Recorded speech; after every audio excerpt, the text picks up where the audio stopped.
ছোটবেলা থেকেই তো গানের সাথে আছেন। হ্যাঁ, একদম ছোটবেলা থেকেই। সেই ছোটবেলা থেকে প্রিয় শিল্পী কারা ছিল? ওই সময়ে যারা জনপ্রিয় ছিলেন বাংলাদেশে, এন্ড্রু কিশোর স্যার, শ্রদ্ধেয় Khalid Hasan Milu, Syed Abdul Hadi sir, Niaz Mahmud sir, Shubhin Nandi sir, ওনাদের গান বেশি শোনা হতো। আর ইন্ডিয়াতে মান্না দে, কিশোর কুমার, এটা।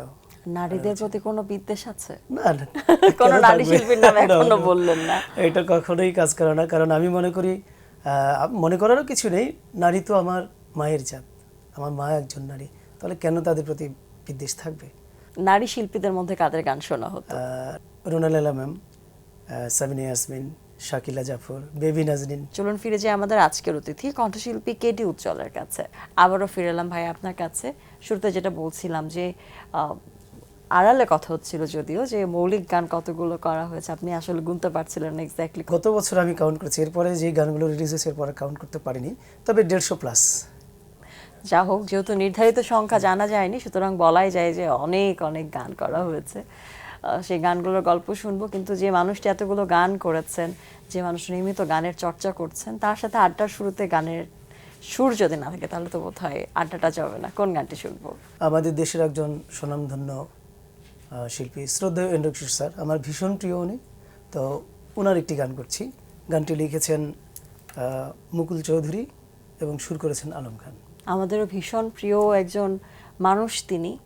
তাকে আসলে সঙ্গীতাঙ্গনের মানুষ এবং সঙ্গীতাঙ্গনের বাইরের মানুষ, মানে কে কম ভালোবাসে কে বেশি ভালোবাসে এভাবে বোধহয় মাপা যায় না। সবাই তাকে ভীষণ ভালোবাসে। এবং যার কথা বলছিলেন না, শ্রদ্ধেয় আলম খান, তারও তো অসংখ্য হিট গান আসলে শ্রদ্ধেয় এন্ড্রু কিশোরের কণ্ঠে আমরা শুনেছি। এবং সে সময়ে অনেক অনেক গান যেগুলোই বিখ্যাত হয়েছে সে সবগুলোর পেছনে আমরা দেখেছি যে আলম খানের নামটি ছিল।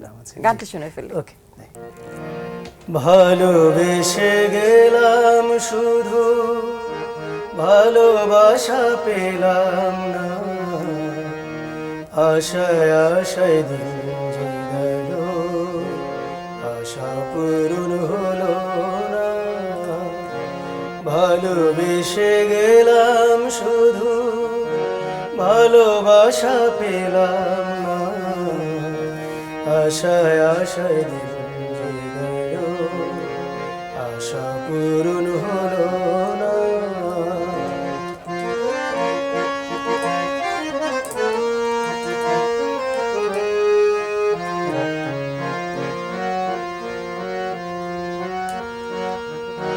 কারো আশার তরি হয় রে, পাই খোঁজে কিনারা, নিরাশারি আধার আমার করে শুধু ইশারা।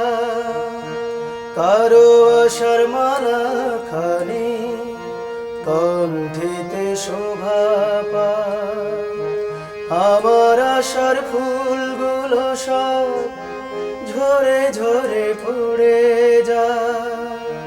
কেন জানি না, কেন জানি না, ভালোবেসে গেলাম শুধু, ভালোবাসা পেলাম না, আশায় আশায় দিন যে গেল, আশা পূরণ হলো না।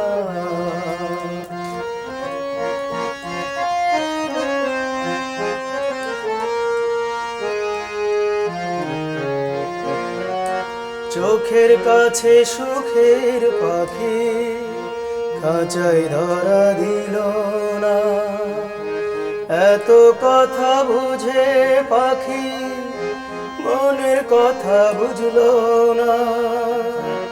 আপন করে ভাবলাম যারে, সে তো দূরে সরে সে না ব্যথার বিষের হৃদয়, তিলে তিলে হয় রে খায়। এতদিনে বুঝলাম আমি কেউ কারণ, ভালোবেসে গেলাম শুধু, ভালোবাসা পেলাম না, আশায় আশায় দিন যে গেল, আশা পূরণ হলো না, আশায় আশায় দিন যে আশা পূরণ হলো না।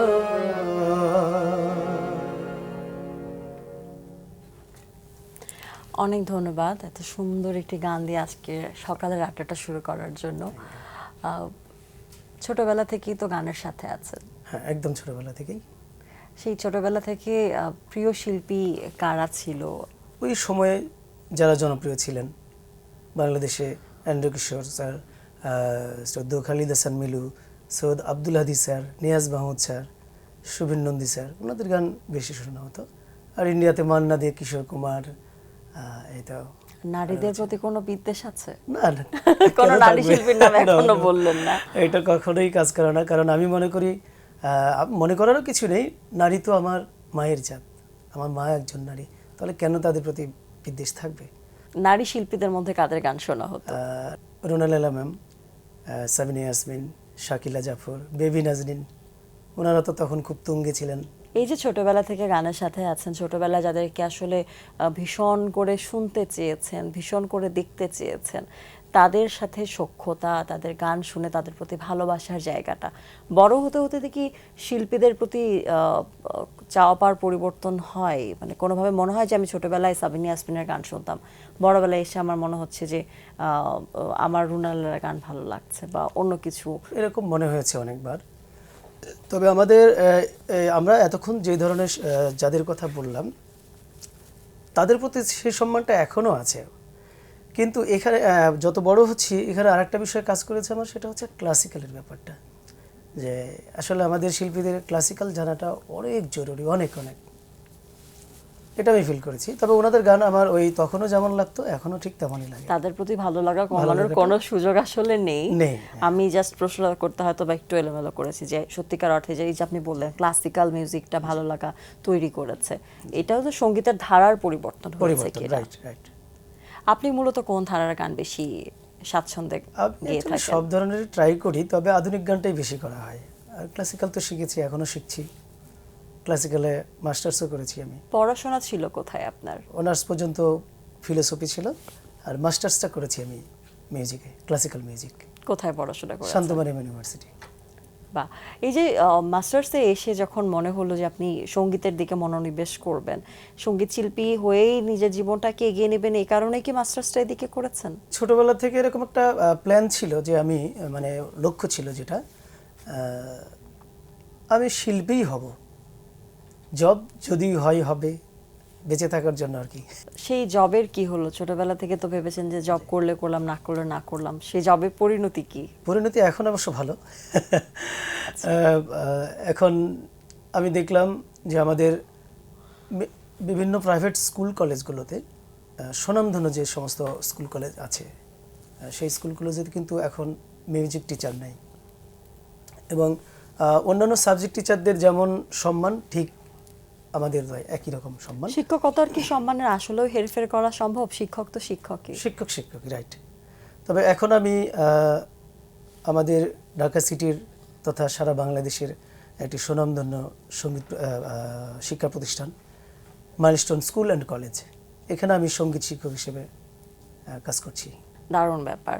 যদিও কিছুদিন আগে মাইলস্টোন স্কুল অ্যান্ড কলেজের শিক্ষার্থীরা ব্যাপকভাবে ক্ষতির সম্মুখীন হয়েছে, আমরা অনেক ছোট্ট সোনামণিদেরকে হারিয়েছি। তাদের প্রতি আমার মানে এটা আসলে কথায় বলে বোঝানো সম্ভব না। আমাদের সারা বাংলাদেশ সেই দিনের, মানে সেই শোক আজও বয়ে বেড়াচ্ছি আমরা সারা বাংলাদেশ। বোধহয় আজীবন আমাদেরকে বয়ে বেড়াতে হবে।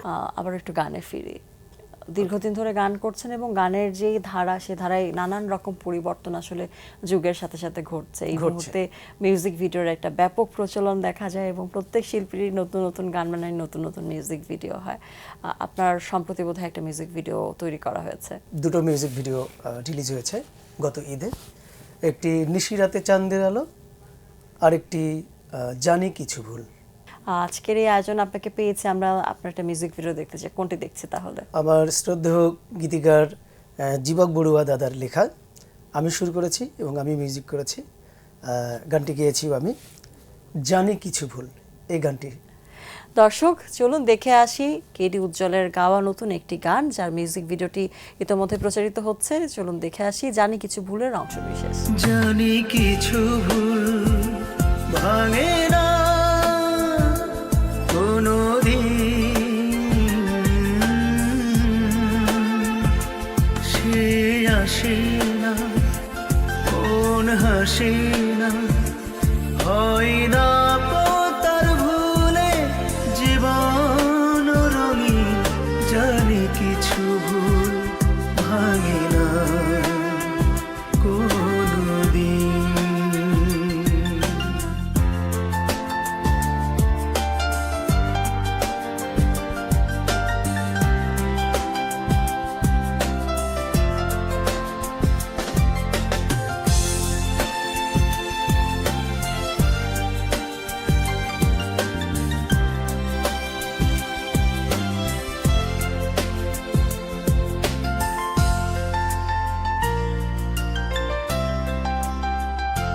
যে হারায় কেন সে আসে জীবনে, তার স্মৃতি কেন তবু ভাসে নয়নে।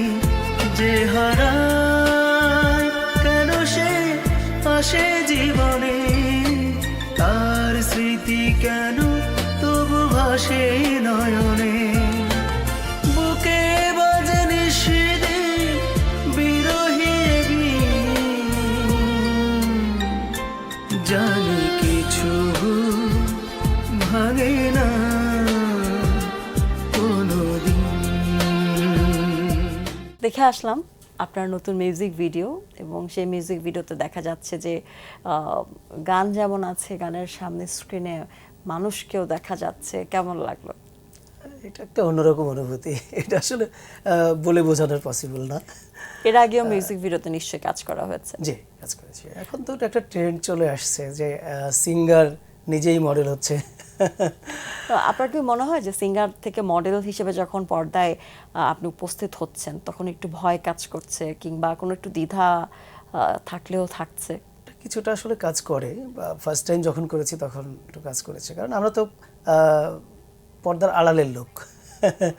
তবে এখন একটা বিষয় হচ্ছে, আমরা মিউজিক ভিডিও করাতে ভালো হচ্ছে যে আমি গানটা গাচ্ছি, আমার অনুভূতিটা আমি আসলে দেখাতে পারছি। প্লেব্যাক করা হয়েছে কিনা এখন পর্যন্ত? প্লেব্যাক করা হয়েছে 2টি গানে, বাট রিলিজ হয় নাই।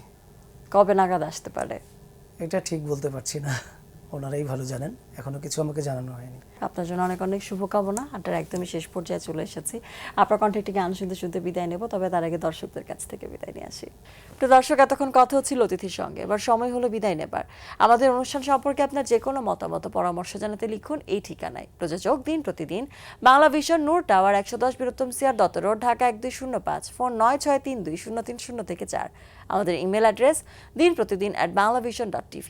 মার্কিন লেখক চার্লস ল্যাম্বের একটি উক্তি বলে বিদায় নেব আজ। তিনি বলেছেন, আমি সব সময় অফিসে দেরি করে আসি, কিন্তু আমি অফিস থেকে আগে ভাগে চলে গিয়ে সেই ক্ষতি পুষিয়ে দিই। প্রিয় দর্শক, সবাই ভালো থাকুন, সুস্থ সুন্দর থাকুন। আজ সারাটা দিন সবার জন্য শুভ কল্যাণময় হোক। এবারে গান। যারা দর্শক ছিলেন, যারা মনোযোগ দিয়ে শুনছিলেন, তাদেরকে অসংখ্য ধন্যবাদ, এবং বাংলা ভিশনের সঙ্গে যারা কলাকুশলী যারা কাজ করছেন, যারা তখন আমার সঙ্গে ছিলেন, তাদের সবাইকে অসংখ্য ধন্যবাদ, বাংলা ভিশনকে ধন্যবাদ। আমি এখন আমার একজন প্রিয় গীতিকার সাইফুল ইসলাম ভাইয়ের লেখা নিশি রাতে চাঁদের আলো এই গানটি করছি। নিশি রাতে চাঁদের আলো আমার মনটা ছুঁয়ে দিল, নিশি রাতে চাঁদের আলো আমার মনটা ছুঁয়ে দিল। অন্ধকারে আলো তুমি, স্বপ্ন বুকে প্রদীপ জাগালো। দরদি তোমার সাথে আমার প্রীতি, ও দরদি তোমার সাথে আমার প্রীতি।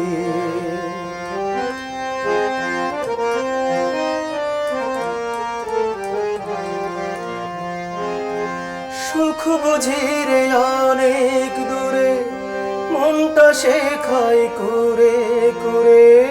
সুখ বুঝি রে অনেক দূরে, মনটা শেখায় কুরে কুরে। বিধির নাগাল পাই না আমি, অন্তরাত্মায় জাগালো দরদি তোমার সাথে আমার প্রীতি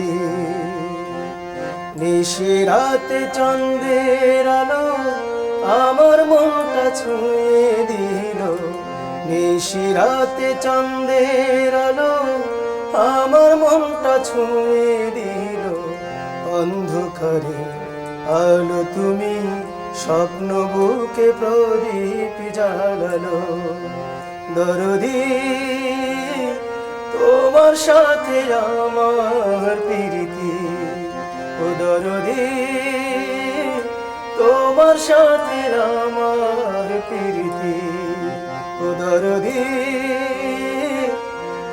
তোমার সাথে আমার